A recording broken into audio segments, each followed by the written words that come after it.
Olá, amigos, bom dia, ou boa tarde, ou boa noite.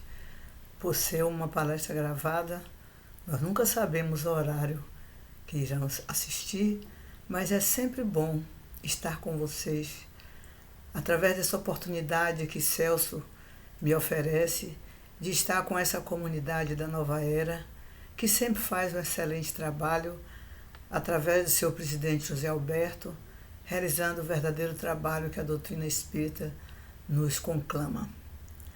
A temática de hoje é muito interessante porque ela fala da missão dos espíritas, que vale a pena ver de novo. É que nem novela da Globo, porque muitas vezes nós estamos nos esquecendo da verdadeira missão dos espíritas. Por ser de procedência católica, a maioria dos espíritas, porque o espiritismo começou na Bahia, tendo manifestações nos lares católicos, então houve uma mescla entre o africanismo, o catolicismo e o kardecismo. Isso vem fazendo uma confusão na caminhada desses quase 200 anos, que as pessoas muitas vezes se confundem na verdadeira missão dos espíritas. E com esse capítulo 20, no item 4, se nós pegarmos cada item, cada parágrafo e analisarmos profundamente, veremos o quanto nós estamos distante desses ensinamentos e dessa prática para a qual nós fomos conclamados. Muitos de nós já têm mais de 10 mil anos, o que significa que ninguém veio zerado. Nós já sabemos de tudo. Já temos impresso na consciência, porque a lei de Deus está impressa em nossa consciência, todos os ensinamentos do bem, do mal, do certo, do errado. Somos espíritos falidos e, consequentemente, temos a capacidade de discernir qual o melhor caminho a seguir. No entanto, essa terra maravilhosa, abençoada por Deus, essas florestas belíssimas, esses campos belos, praias bonitas, mulheres belíssimas, música alegre, nos faz pensar que a Terra é um parque de diversão, onde nós viemos aqui para nos divertir. E, na verdade, isso faz parte assim, do refrigério para nossas almas quando estivermos cansados, ouvir uma música, dançar, passear. Porém, temos deveres a cumprir. E, em primeiro lugar, a obrigação, depois a devoção, diz o velho ditado. Portanto, vamos rever qual a missão dos espíritas. Em primeiro lugar, vamos analisar que o tema que Kardec nos traz é fora da caridade não há salvação. E isso já gerou uma confusão na nossa cabeça, porque atribuímos a caridade sempre a caridade material e nos esquecemos da caridade moral. Vamos voltar um pouquinho mais atrás. Quando tudo começou, não digo o começo da nossa vida, que nós somos espíritos de mais de 10 mil anos. Vamos contar 3 mil anos atrás. Quando nós vivíamos com Moisés e tínhamos o grande questionamento, o que é Deus? Era o momento do politeísmo e onde Moisés falava do monoteísmo, de um Deus único. Isso criava polêmicas e problemas diversos. Até que um dia Moisés recebe a tábua dos 10 mandamentos como se fosse um enviado de Deus que ali recebeu através de Deus aquelas orientações. Foi psicoptografada numa pedra e ali estavam os 10 mandamentos. E era necessidade da época essa prática naqueles ensinamentos que ali estavam. Passam-se alguns anos e vem Jesus para estabelecer o diálogo entre Moisés e Jesus dentro daquilo que era realmente a proposta da espiritualidade para o mundo terreno. Jesus apenas confirmou amar a Deus sobre todas as coisas e ao próximo como a si mesmo. E não confirmou os outros mandamentos. Por que seria? Será que Jesus era ingênuo? Será que Jesus desconheceu os outros mandamentos? Ou será que Jesus foi o maior psicólogo, pedagogo, o primeiro a saber quem era, de onde veio, o que estava fazendo aqui e para onde ia? Ele era um espírito que sabia das coisas e sabia muito bem que seria inadmissível dizer: não desejarás a mulher do próximo, numa época onde os homens tinham direito a ter quantas mulheres desejassem. Poderia procurar mulheres para ter filhos, até ter um filho homem. Então, desejar a mulher do próximo era a coisa mais normal, porque muitas vezes aquela escrava simples que gostava de outro escravo do seu nível era desejada pelos grandes reis e acabavam sendo suas concubinas. Então, desejar a mulher do próximo era uma prática comum e normal. Será que ele diria: não matarás?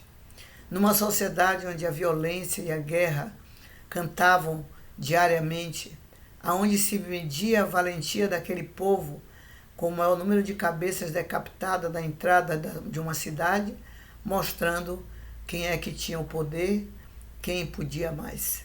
Então, isso era uma prática da época. Como será que Jesus diria para guardar o sábado, não se trabalhar? E ele faz pergunta lá no seu evangelho mais na frente, a respeito das reses, que são o gado, e ele pergunta assim ao apóstolo: se seu gado cair num fosso e for um dia de sábado, você vai deixá-lo morrer e não vai salvar?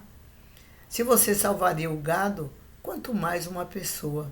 Então, essa prática do sábado, que até algumas religiões guardam até hoje, não foi compreendida na sua medida. Nós temos sim direito a um descanso semanal para poder repensar, reorganizar nossas ideias, mas é importante que você saiba que todo dia é dia de atividade, é dia de trabalho. O espírito não dorme, não descansa, não recebe salário. Então, nós, encarnados, é que precisamos descansar, recompor nossas energias, mas à medida que nós vamos evoluindo, as nossas necessidades humanas vão sendo cada vez menores. Então, Jesus, dialogando com Moisés a respeito desses 10 mandamentos, apenas confirmou o amar a Deus sobre todas as coisas e ao próximo como a si mesmo. Dessa forma, ele trouxe alguns ensinamentos importantes para todos nós, porque ele dizia: amai os vossos inimigos, perdoa aqueles que vos ofendem e caluniam. Ora, isso é uma prática que até hoje eu vejo a grande dificuldade de espíritas, de evangélicos, de católicos, a dizer: eu perdoo, mas eu não quero ver, eu não quero me aproximar, eu não quero convívio. E essa não é a maneira correta. A maneira correta é você perdoar com o coração e com a ação. Se tiver necessidade de uma nova oportunidade, dê. Está no Evangelho. Amar os inimigos não é sentir pelos amigos a mesma coisa que sente pelos inimigos, porque a simples vibração é diferente. Mas à medida que você vai orando, vai trabalhando numa desobsessão, vai dialogando com esses espíritos que aparentemente lhe perseguem, mas são os cobradores que têm direito, porque você deve. Então, à medida que você se aproxima dele, porque você intelectualmente estudou alguma coisa, viu que esse não é o melhor caminho e resolveu ser bom, ser tolerante, ser paciente, mas isso demanda em um tempo de ajustamento. E esse ajustamento é exatamente orando pelos inimigos, pelos que nos perseguem, nos caluniam.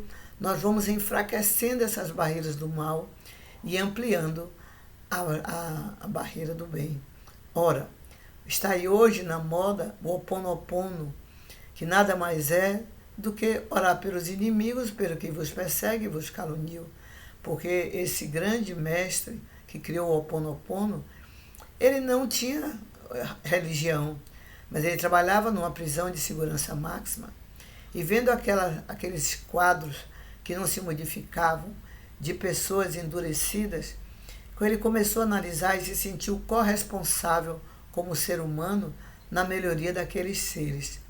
E começou a realizar um trabalho à distância, que nós podíamos classificar dentro de um trabalho mediúnico como tirar do corpo e orar, meditar, trazer o espírito para o seu convívio através do pensamento. Então ele começou com a prática do eu te amo, me perdoa, sinto muito e eu te amo. 4 palavrinhas simples e mágicas, mas à medida que você repete diariamente, para alguém que está lhe incomodando, para alguém que você não consegue conviver, ou mesmo falar, feche os olhos, coloque diante de si e faça essa prática e diga: fulano, eu lhe amo. Ou seja verdadeiro e diga: eu ainda não consigo lhe amar. Não sei porquê, mas me perdoe. Se estamos juntos, alguma razão deve existir na nossa existência. E eu quero modificar o meu padrão vibratório. Eu sei que eu tenho um compromisso com você. Eu quero aprender a lhe amar. Sinto muito qualquer prática que tenha acontecido no passado que tenha nos levado a esse desajuste. Eu lhe amo. Eu sou grato pela oportunidade que tive de trabalhar, de me encontrar com você. Sinto muito. Eu lhe amo. E nessa repetição constante, o cérebro vai entendendo, porque hoje os estudos da parte neural nos mostram que através da repetição se cristaliza o aprendizado.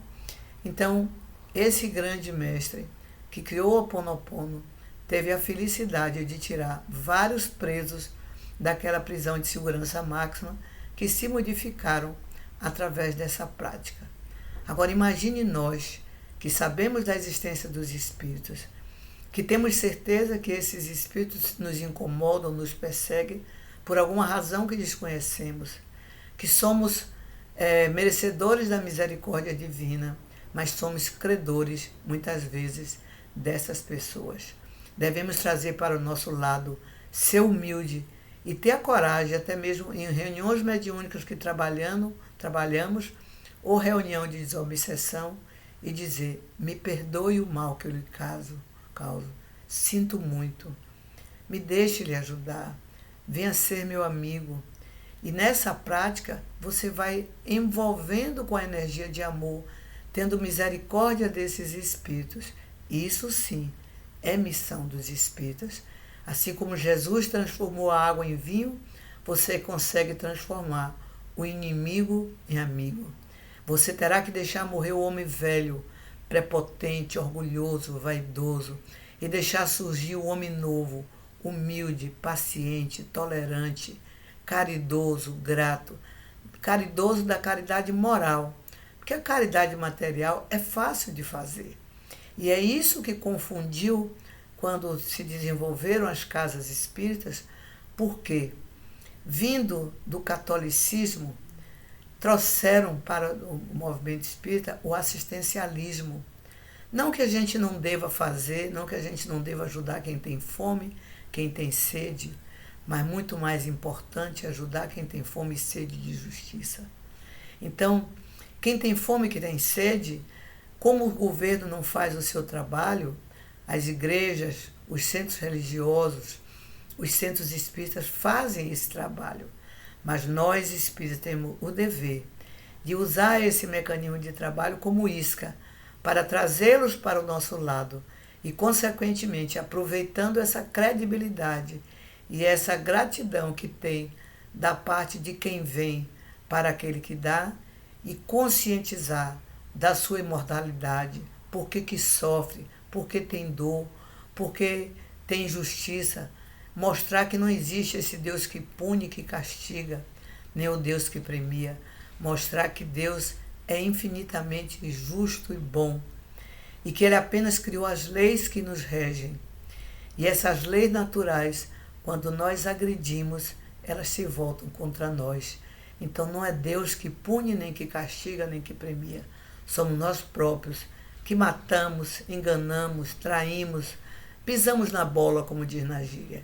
E agora a gente tem que voltar, como o criminoso sempre volta ao local do crime, para dessa forma poder realizar um trabalho de redenção, transformando o inimigo em amigo, para que ele possa vencer um aprendiz do Evangelho, Depois, um trabalhador do Evangelho, e ao retornar para a pátria espiritual, tem uma nova consciência para reencarnar em melhores condições.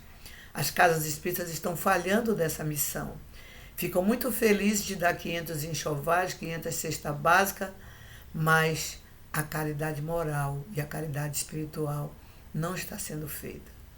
Precisamos entender essa parte para que a gente ainda possa corrigir as falhas cometidas na atualidade. Mantenhamos o trabalho social, mas novos grupos comecem. Não com aquela catequese, não com aquela evangelização do passado, mas com esse diálogo franco, amigo, como se você estivesse tomando um café com um amigo e conversando, abraçando aquele que sofre, esclarecendo sobre as suas dores, mostrando como Jesus fez a Maria de Magdala, que ela mudou completamente a sua vida, se encantou e passou a seguir com ele, porque ele não condenou dela ser prostituta, nem de vender o corpo para os homens através dos prazeres, mas ele mostrou a ela novas oportunidades do mundo novo, daquilo que consolava o seu coração, matava a sua fome para sempre, não momentaneamente. Então, a missão dos espíritas é esclarecer os espíritos. Quando está no item 4 do Evangelho, no item 4 dizendo missão dos espíritas, está lá embutido, ide e pregai.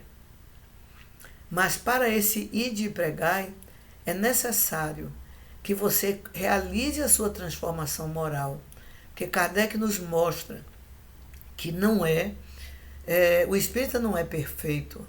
O espírita é aquele que se esforça para vencer a sua má inclinação. Mas o primeiro convencimento, a primeira mudança que acontece na evangelização é a sua postura, para você não ser aquele, faça o que eu digo, não faça o que eu faço. Você tem que ser coerente com as suas atitudes, falar daquilo que você é capaz de fazer e ir se transformando lentamente à medida que você vai convivendo com a dor, com o sofrimento, com os que têm problemas espirituais, esses espíritos que chegam nas reuniões mediúnicas em estado de sofrimento, de ódio, de rancor, é como se eles fossem nossos professores e nos dissessem: olha como eu fiquei porque eu não me modifiquei. Olha como eu fiquei porque não aprendi a perdoar, a amar. Olha quanto eu sofro porque eu continuo sem fazer nenhuma mudança no meu comportamento. E a nossa vibração de amor e de energia é que vai, muitas vezes, auxiliar na mudança. Porque se nós não deixamos de fumar, de beber, eles sabem. E naquela hora vão dizer assim: você quer me transformar como? Você não consegue deixar de fumar, não consegue deixar de beber, e lhe desmoraliza em plena reunião mediúnica. No entanto, quando nós estamos lutando com as nossas imperfeições, nós podemos dizer a esse espírito: eu sei que ainda tenho muitas imperfeições, eu sei que eu preciso mudar, mas eu sei também que esse caminho não me interessa mais. E aí você mostra a sua humildade, a sua igualdade, que você não é melhor do que ele. Acaba com aquela prepotência do doutrinador e do espírito sofredor, e sim de dois sofredores que estão querendo mudar de faixa. Nós querendo evoluir e eles, para nós conseguirmos tirar daquela situação de teimosia e muitas vezes de animalidade, em brigas, em ódios e perseguições. Portanto, meus amigos, precisamos refletir na missão dos espíritas conclamada por Kardec, que não foi essa que nós imaginamos apenas do trabalho social. Eu me lembro que uma vez eu fui à Irmã Dulce e vi lá uma frase, que ela tem várias frases presas dentro da instituição, aonde diz: Jesus ensinou, não dê o peixe, mas ensine a pescar. E embaixo ela coloca: como ensinar a pescar a quem não tem nem força para segurar a vara? Isso é um fato. Existem pessoas que estão em estado de debilidade tão grande que é preciso primeiro você matar a fome, matar a sede, dar o cobertor, dar o medicamento. Mas não é ficar só nisso para você ser eternamente o bonzinho e ele o que precisa da sua caridade. Mas quando melhorar, trazer para o nosso lado, mostrar a possibilidade de se profissionalizar, de trabalhar, de ser livre pensador, de ter direitos e deveres. Então, isso faz parte da missão dos espíritas. Já que nós estamos fazendo trabalho social, vamos aproveitar os peixes que pegou através dessa isca e vamos transformá-los em divulgadores da doutrina espírita. Vamos transformar em pessoas que acreditam na imortalidade, na reencarnação e na comunicabilidade dos espíritos, porque essa é a missão pela qual Kardec, no ano de 1862, saiu fazendo discursos por todo o Paris, por todas aquelas cidades vizinhas, como o Ide e Pregai, levando a certeza da imortalidade, da reencarnação e da comunicabilidade dos espíritos. Muito antes de fazer a codificação, ele fez esse trabalho de divulgação porque ele não acreditava nos espíritos. Ele era um professor desde cedo, tinha muita bagagem, muito conhecimento, mas no dia que apresentaram o primeiro convite, falando que as mesas estavam respondendo perguntas inteligentes, ele, como um ser racional, nos disse: se você me provar que que mesa tem cérebro e que pensa, eu acredito que você está me dizendo que existem mesas falantes. Mas foi necessário que ele fosse vivenciar a experiência. Se colocou à disposição, mesmo não acreditando. E ali ele fez todo o trabalho de confirmação e de esclarecimento da comunicabilidade dos espíritos e da imortalidade da alma. Mas ele já tinha uma bagagem muito grande, porque desde 11 anos, na escola de Verdun, estudando com Pestalozzi, ele teve uma base muito sólida de conhecimento, se tornou um professor de diversas áreas. E existe um livro também, 2 livros que são interessantes chamar a atenção dos espíritas que estão nos ouvindo para ler. Um é Viagem Espírita de 1862, que ainda hoje, quando eu faço palestra, eu pergunto numa plateia de 300 a 500 pessoas, quem já leu, a grande maioria nunca viu falar. Muitas vezes 1 ou 3 pessoas levantam a mão. Assim como o segundo livro, que poucas pessoas conhecem, que é a Reforma do Ensino Público, que Kardec escreveu antes de ser Kardec, quando tinha 19 anos. Ele fez a codificação com 50. Então aí você vê que praticamente 31 anos depois de escrever esse livro da Reforma do Ensino Público, é que ele começou o trabalho do Livro dos Espíritos, que fez em 2 anos. E toda a codificação em 5 anos. Então, conseguiu fazer isso pela base do conhecimento que ele tinha no método científico de perguntar, de receber a resposta. Muitas pessoas não sabem que cada pergunta daquela foi feita em 3 ou 4 comunidades diferentes, médios diferentes. Pergunta feita: que é Deus? Deus é a inteligência suprema, causa primeira de todas as coisas. Se ele tinha essa mesma resposta de vários grupos diferentes, localidades diferentes, médios diferentes, ele concordava e publicava. Se tivesse qualquer dúvida, onde a maioria das perguntas não tivessem fluência uma com a outra, não fossem exatamente iguais, ele se colocou naquela posição: eu preferi recusar 9 verdades do que aceitar uma mentira. Não quer dizer que aquelas 9 não tenham no meio alguma certa, mas na dúvida ele preferiu apenas aquela que tivesse toda dentro da lei de concordância e generalidade do pensamento dos espíritos. Isso é de muita responsabilidade e é por isso que a codificação até hoje toca em todos os ramos do conhecimento e ainda não encontramos nada que superasse. Ali tem assuntos que estão acontecendo do qual Kardec já falava. Então você veja que Só aí eu estou citando 3 líderes do Ide e Pregai que nos trouxeram informações em 3.000 anos. E nós vivenciamos. Nós nascemos, desencarnamos, reencarnamos, convivemos com eles. E eu brincava antes de ter consciência espírita. Eu dizia assim, eu joguei, quando as coisas me aconteciam, eu joguei pedra na cruz, eu jogava dado no manto sagrado, vai ver que eu estava lá tentando seduzir Jesus. Eu dizia isso sem conhecimento de causa, sem brincadeira. E muitos de nós estivemos na crucificação. Fizemos parte de tudo isso, do julgamento de Barrabás e Jesus, e preferimos condenar Jesus. E Barrabás lá ficou. Então, o inocente é que foi condenado. E o que é que nós aprendemos com isso? Que lição nós aprendemos? Como nós estamos praticando na nossa vida de relação? Será que nós analisamos fatos simples, como o momento que Jesus está na cruz, finalizando o seu tempo de vida terreno, e que olha para sua mãe e vê o estado de sofrimento que nenhuma mãe suportaria o que Maria estava suportando, vendo seu filho todo crucificado e ensanguentado. E ao lado dela estava João, seu primo.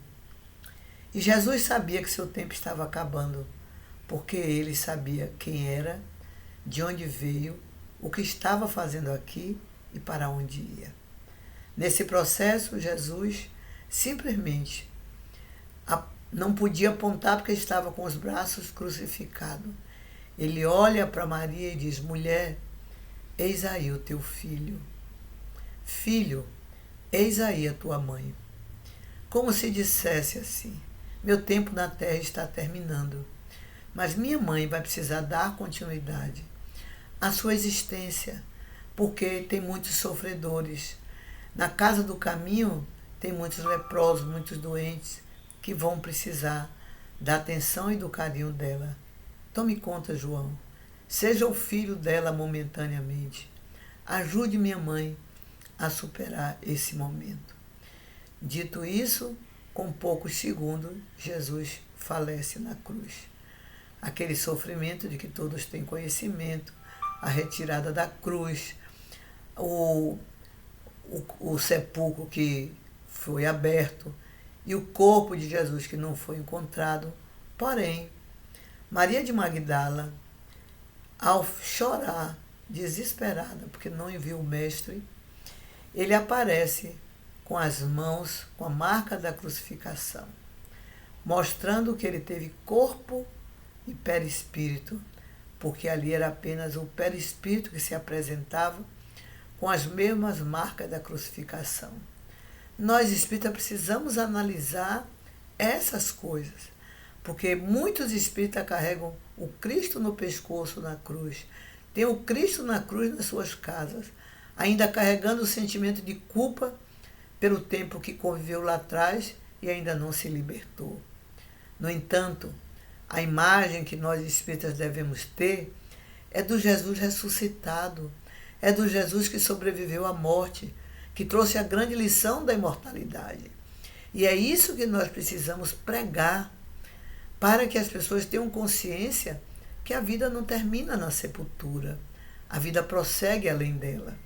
E como a sociedade era muito machista, e naquela época ele apareceu primeiro a Maria de Magdala, que saiu alardeando e ninguém queria acreditar.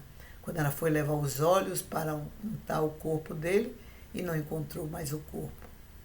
Depois ele aparece a Tomé. Tomé era aquele, muitos de nós, quero pegar, quero ver para crer. E quando Tomé viu Jesus diante de si, significou que ele queria correr e tocar no Mestre. E Jesus lhe disse, não me toque que eu ainda não fui ao Pai. Quando você toca num espírito materializado, ele se decompõe, ele se derrete. Quando trabalhamos com Carlos Bernardo Loureiro, certa feita, alguém foi botar a mão no fato que estava acontecendo da materialização, a mão derreteu como uma vela de cera rapidamente. Então, o fluido ectoplasmático que está formando aquilo não pode ser tocado porque ele se desintegra, porque não estava ainda consolidado. Não havia, talvez, médio de efeito físico suficiente na ambiência para que aquele fenômeno ficasse materializado a ponto de ele poder pegar. Então, esses estudos é que nós espíritas devemos observar, porque para materializar é retirada energia das pessoas, dos médios, das plantas, dos animais. Então, naquele momento, Jesus fez um verdadeiro trabalho de alquimia para mostrar que ele vivia após a morte. E como se não bastasse, no dia de Pentecostes, eles falam as línguas estranhas, como se de repente cada um estivesse manifestado com espírito de diferentes nações. Então, precisamos analisar como espíritas esses fatos para que nós carreguemos conosco esta certeza da imortalidade, da comunicabilidade dos espíritos e possamos transmitir com segurança a essas pessoas que nós trabalhamos socialmente, contando como história, contando como um fato, contando como uma história de Jesus, devagarzinho e mudando as consciências, porque as consciências estão congeladas naquele período religioso, dominado pelo medo, como as religiões fizeram, que dominaram as pessoas pelo medo, pela culpa. Hoje nós temos a certeza que as coisas não são bem assim. O ide pregai é para acabar com aquela história do bezerro de ouro, onde nós acreditávamos que podiam cometer todas as atrocidades, depois escrever os pecados dentro de um papel, abrir a barriga de um bezerro e colocar e dizer 3 vezes: Cordeiro do Deus que tirai os pecados do mundo, dai-nos a paz. Quando eu vou para uma missa que ouço isso, eu não aguento. Quando tem a fé raciocinada, a gente diz: meu Deus, como todos ainda estão congelados nesse inconsciente coletivo, nas mesmas práticas do tempo de Moisés. O bezerro de ouro já era. Hoje nós temos que sacrificar as nossas vaidades, os nossos comportamentos, os nossos vícios, renunciar a tudo aquilo que já nos fez mal um dia e nascer de novo, deixar morrer o homem velho, surgir um homem novo, para que nós possamos ter uma vida mais digna e mais coerente com os ensinamentos do Evangelho. O ide e pregai, como eu disse antes, tem tudo a ver com a nossa transformação moral. Eu digo isso a vocês com certeza, não que eu seja espírito melhor ou superior, mas recentemente eu me formei no dia 29 de agosto e minha filha, eu estava operada, não fiquei para a formatura e minha filha eu queria fazer foto com os filhos, agradecendo a eles terem me auxiliado a chegar até ali, e minha filha publicou uma foto na rede social. Eu não publiquei nada até hoje.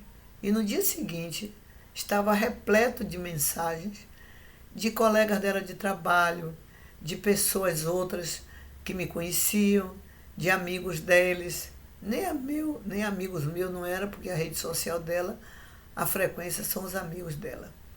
E ela me questionou: mãe, como pode alguém não dizer uma palavra e receber tantos comentários elogiosos?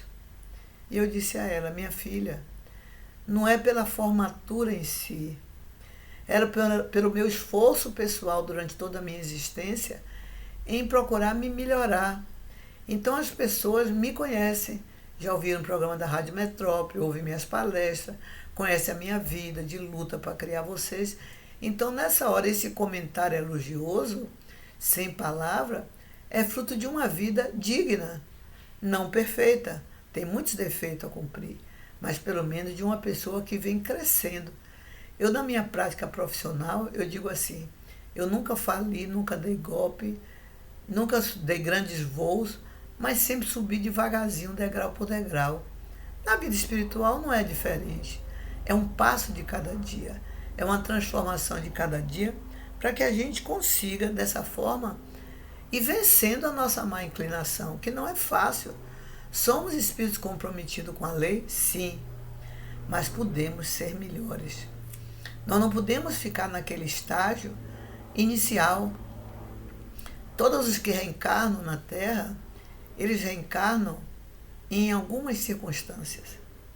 Ou no hospital, ou no manicômio, ou na escola, ou na prisão.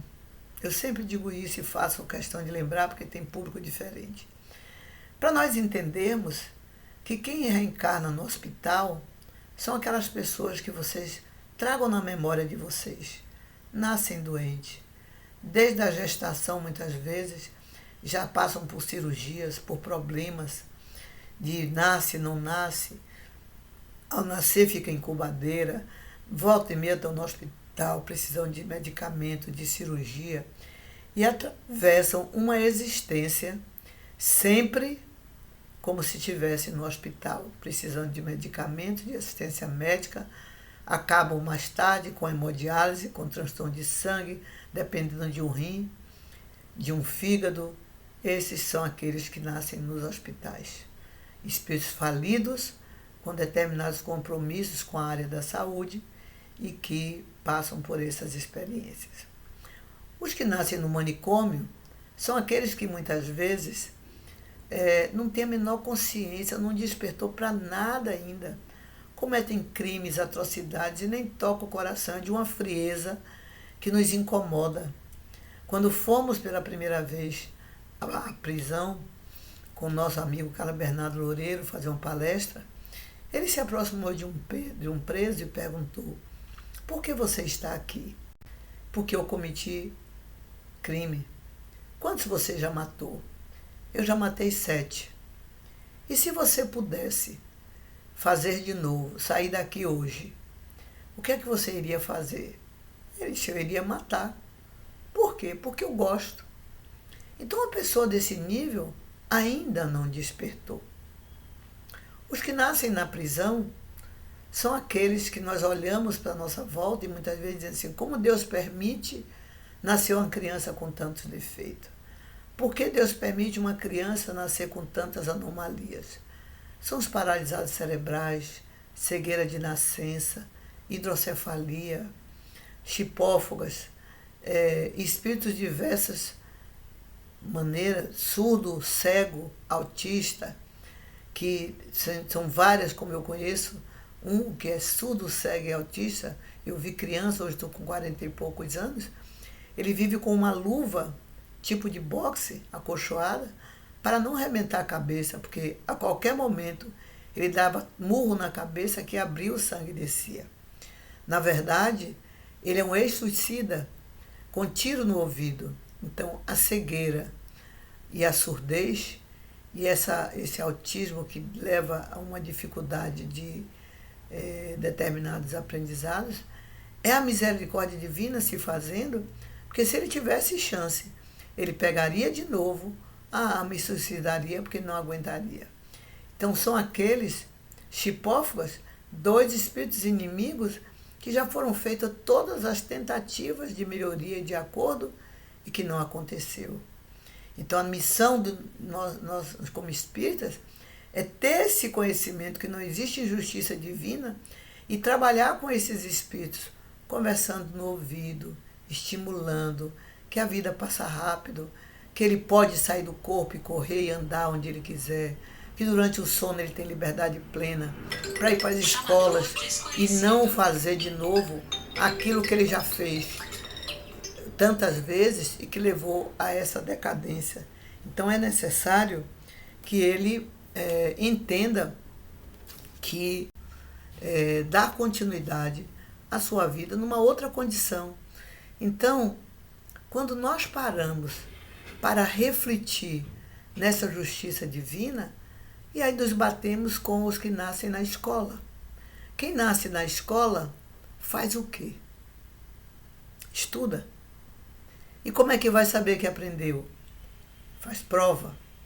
E o que são as provas de quem reencarnou nessas circunstâncias? É a perda do ente querido, é a perda do poder.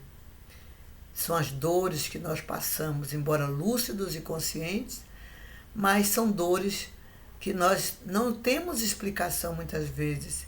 Enfermidades, perda de um companheiro, perda de um filho.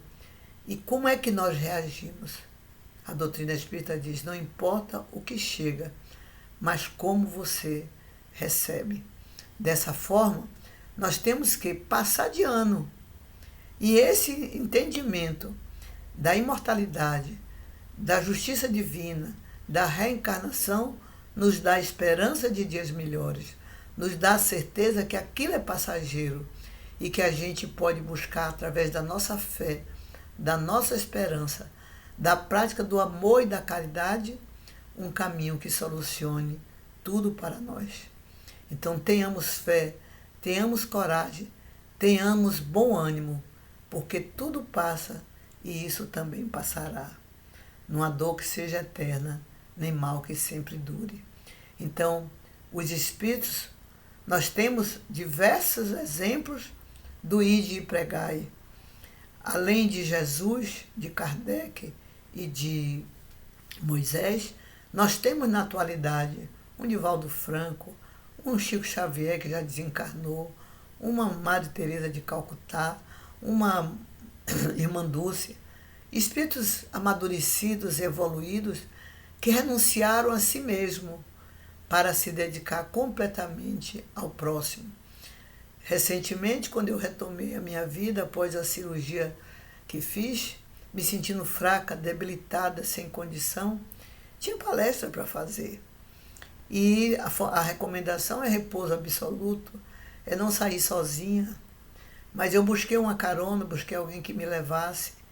E não foi compreendido pela família, por alguns amigos. Você é louca, não faça isso, espere estar completamente boa. Mas quando a gente vê um Divaldo Franco, que eu conheci e trabalhei na mansão há 17 anos, que aos 40 anos ele teve problema de coração. E os médicos diziam que ele estava de moratória, porque deram a ele 6 meses de vida. Ele está hoje com 97. Já enterrou 5 cardiologistas e continua trabalhando pelo bem, pela humanidade e pelo amor. E na última vez que eu soube que ele teve um problema de coração, a recomendação era repouso absoluto. Ele mora dentro da mansão e estava deitado, próximo à hora da mediúnica que ocorre lá dentro da mansão. Quando Joana aparece e pergunta, o que você está fazendo em cima dessa cama? Ele disse, você não está vendo que eu estou quase morto?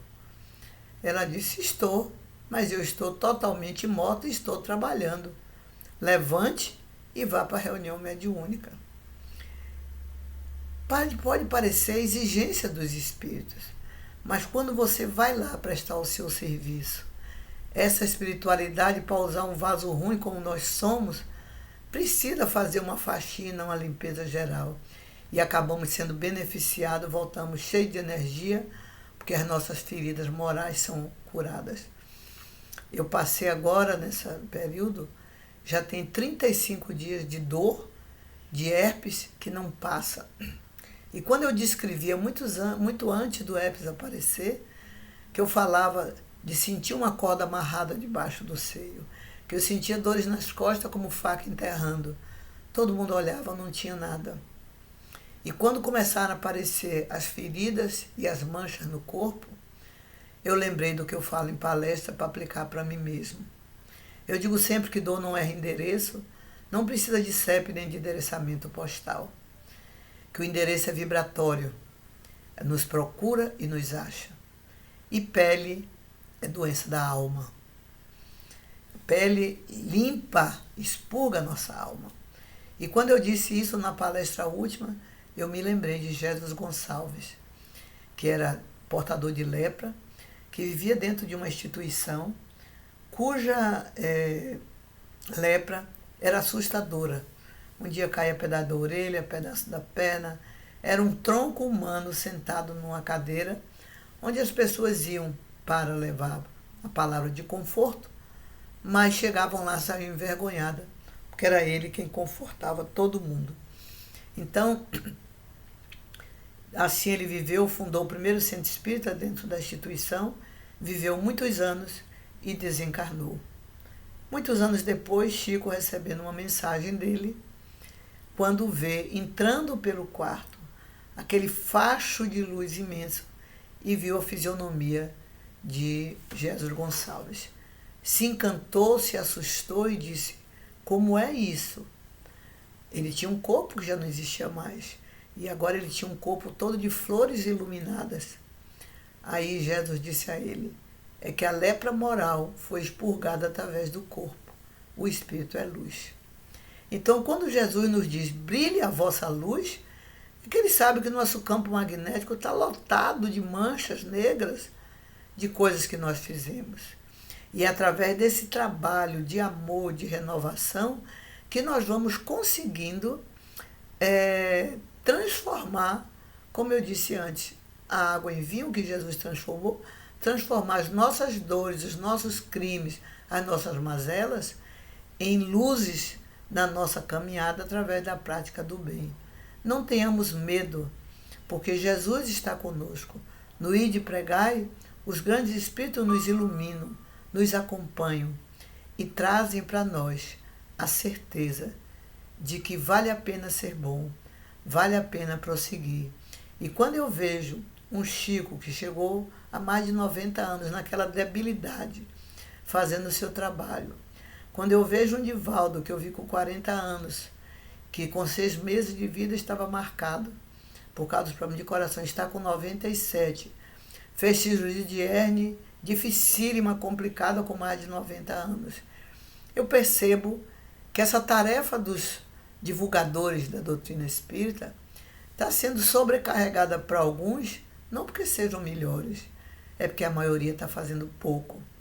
E como a espiritualidade precisa que esse trabalho dê continuidade, quando vê alguém que está fazendo um trabalho sério, eles dão mais um tempo. Isso eu apliquei para mim, porque tive 4 dias de UTI, embolia pulmonar, e, no entanto, eu estou aqui falando com vocês, reafirmando o que os espíritos me disseram antes da cirurgia. Vá, vai ser difícil, mas nós estaremos com você. Você ainda precisa falar muito para o mundo as coisas que você fala. Então, isso me deu uma força, uma fé, que em momento algum, apesar das dores difíceis e complicadas do herpes, em momento nenhum eu lamentei. Eu procurava entender o que é que eu aprontei, que eu mereço passar por essa situação, sentindo meu corpo todo de ferida aberto, amarrado de cordas grossas em cima das feridas, sem nenhuma explicação e ninguém via o que nem porquê. Só eu sabia. Então a alma sabe porque sofre, porque está feliz, porque deve fazer o bem. Nós somos conhecedores de tudo.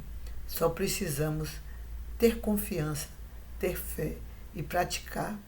E dizer diariamente na frente do espelho: quem eu fui no passado não me interessa.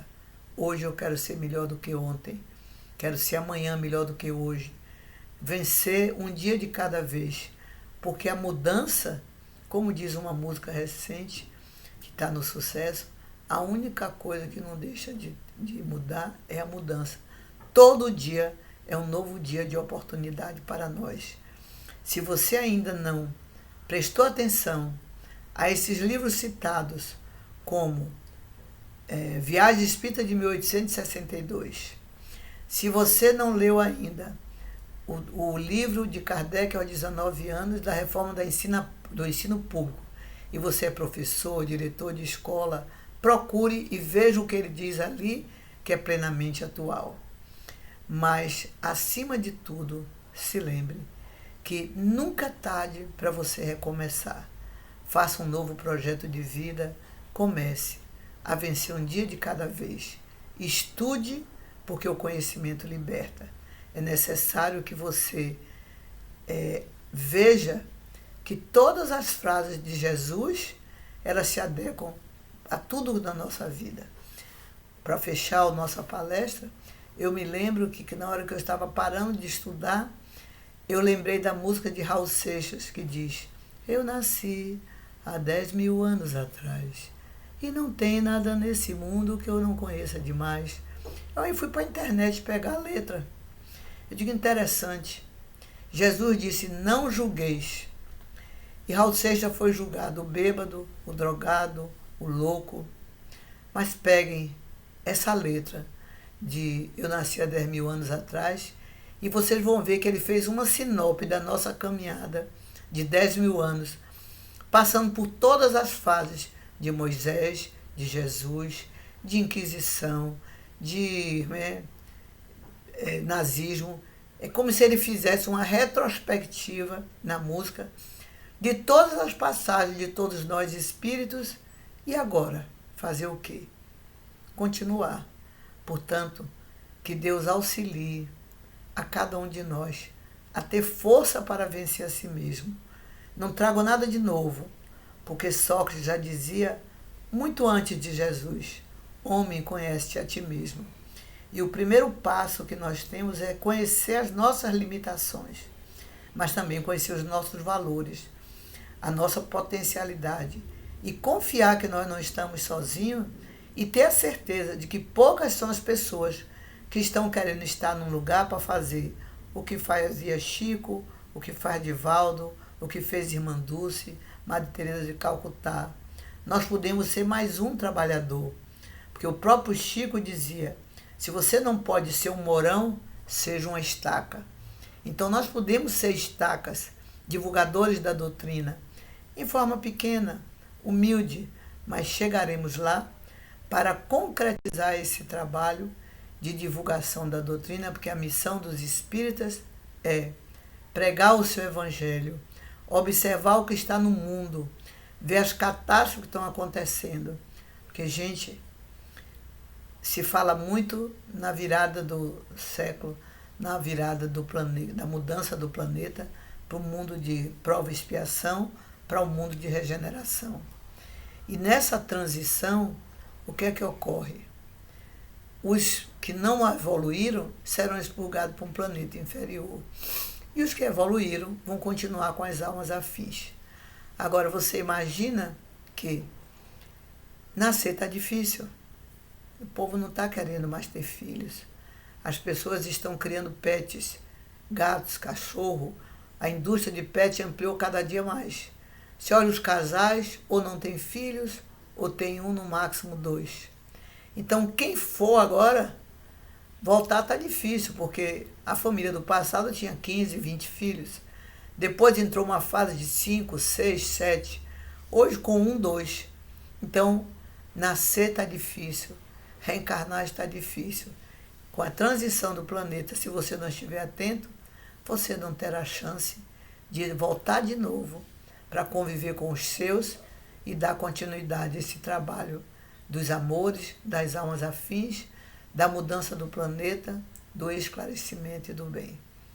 Que Jesus nos abençoe, nos proteja, que nós podemos ser hoje melhores do que amanhã, que possamos renovar as nossas esperanças e ter a certeza que na nossa caminhada é seguir Jesus ou atormentar-se.